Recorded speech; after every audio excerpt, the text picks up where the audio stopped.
شپږیزه لیګ کې نن دوه په زړه پورې لوبې ترسره شوې چې په لومړۍ سیالۍ کې د ابراهیم ځدران او راشد خان ترمنځ مقابله او راشد خان دغه لوبه په ډېره ښه توګه باندې په لوړ توپیر سره ګټلې. په دوهمه سیالۍ کې هم د یمین احمدزي او همدا ډول د رحمان ګربز لوبه وه چې دغه لوبه هم د یمین احمدزي لوبډلې په ټوله کې وګټله او امو شارک دغه بریا ترلاسه کړې ده. په دې سیالۍ کې لوبغاړي ډېر ښه ولوبېده په بیټینګ بالینګ دواړو کې چې په بیټینګ کې محمد وسیم اکرم یو ځل بیا هم په زړه پورې پرفارمنس وکړ او د تر لپاره کورنۍ کرکټ ډېر ښه ټاپ کړی دی. متاسفانه په ملي لوبو کې ورته چانس نه ده ورکړل شوی دی. دغه لوبغاړي حق جوړیږي چې د افغانستان لپاره په راتلونکو لوبو کې دی په ملي لوبډله کې ولوبېږي او حضور پیدا کړي ځکه چې ډېر ښه کرکټ ترسره کوي. واقعا د اوسني عصر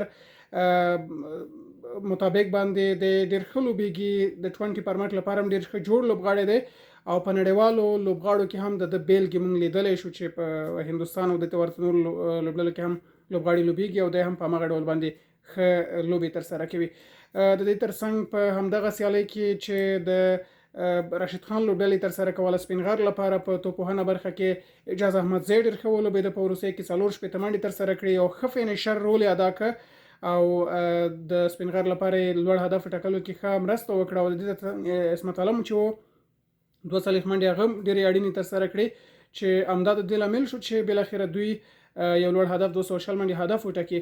7 شپږیزې اجاز احمدزي ترسره کړې. په نن سیالۍ کې 15 شپږیزې هم د عصمت علم لخوا او 15 شپږیزې د محمد اکرم لخوا ترسره شوې وې چې په دې کې دوی د لوړو منډو هدف وټاکه او بوس لوبډلې هدف پوره نه کړ. یوازې 950 منډې کپټان ابراهیم ځدران ترسره کړې چې دا کافي نه وي. نورو لوبغاړو کار ونه کړ. هماغه و چې یو سل شپېتو منډو باندې آل آوټ شو. راشد خان په زړه پورې بالینګ وکړ.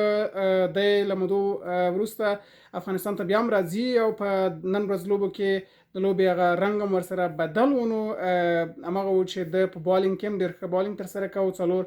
البته 2 مهمې وکټې په 4 راوندونو کې ترلاسه کړې. د راشد خان لوبه نن ډېره په زړه پورې وه. که څه هم بیټینګ کې ورته چانس ورنکړل شو خو په بالینګ کې خپله وړتیا ثابته کړه. 950 منډو باندې دغه لوبه سپین غر لوبډلې وګټله. واقعا ډېره په زړه پورې وه. د دوهمې سیالۍ په ترڅ کې فیصل شینوزاده چې یو ځوان لوبغاړی دی او 20 فارمټ لوبو کې هم دغه تاسو ولیده د 19 کلن لوبډله کې لوبېده. په 40 توپونو یو منډې ترسره کړې چې د امو شارک لپاره یې یو داسې بریا ترلاسه کړه چې امکان نه درلود، مطلب ناممکنه وه خو بریا یې ترلاسه کړه په هر صورت باندې او په دې سره د امو شارک لوبډلې 4 وکټ باندې دغه لوبه وګټله. میسانک ته چې کومه توپوهنه پیل شوې وه د هغوی لوبغاړي نن ښه ونه لوبېدل.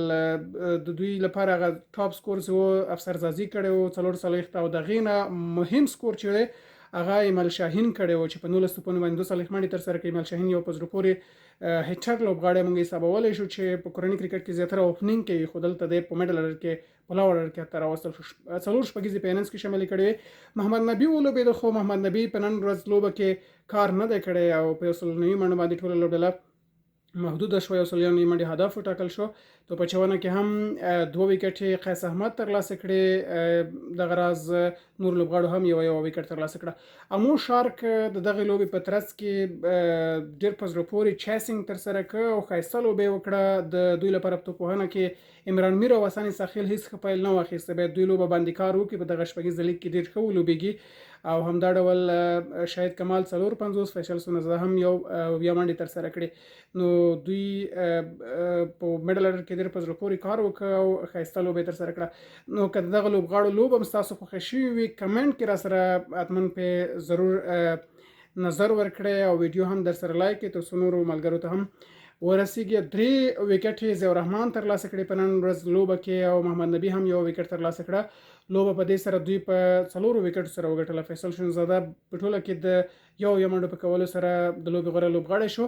او شپږیزه لیګ کې باید ووایو چې تر دا مهاله پورې 6 پوینټونو سره امو شارک ټاپ دی چې تر ټولو ټاپ مخکې روان دي. د وکټو له برخې څخه ګلبدین نایب و چې 7 وکټې ترلاسه کړې. په دې سیالیو کې تر ټولو ټاپ پرفارمنس وکړ. ضیاء الرحمن 4 وکټې ترلاسه کړې. قیس احمد هم 15 وکټې واخیستې او په بیټینګ کې بیا هم وایم چې محمد وسیم چې کوم دی نو دا په زړه پورې ولوبېده او 132 منډې تر دا مهاله پورې کړي. تر ټولو ټاپ منډې جوړونکی لوبغاړی دی او باید دته په راتلونکي کې په ملي لوبډله کې هم چانس ورکول شي او ولوبېږي. نو په اړه باندې به ستاسو نظر سي چې آیا دا لوبغاړی د شپږیزه لیګ سیالیو نه وروسته د ملي لوبډلې جوګه کېدلی شي او که نه فکر کوئ چې ملي لوبډلې ته باید لاره پیدا کړي، ځکه چې ایونټونه ټول ټاپ کړي دي، هر ایونټ ټاپ کوي، خو دا لوبغاړی په هر صورت باندې په هر ایونټ کې د لوبو څخه ډراپ کیږي. بندیامیر او د بوس ډیفندر ترمنځ به سبا لوبه ترسره کیږي او ترڅنګ به د امو شارک او سپین غر ترمنځ د دغه لوبو په اړه باندې تاسو نظر څه دی؟ د لوبغاړو په اړه باندې د فیصل شنوزاده او د وسیم په اړه خپل نظر مو کمنټ کې شریک کړئ او ویډیو در سره مخکې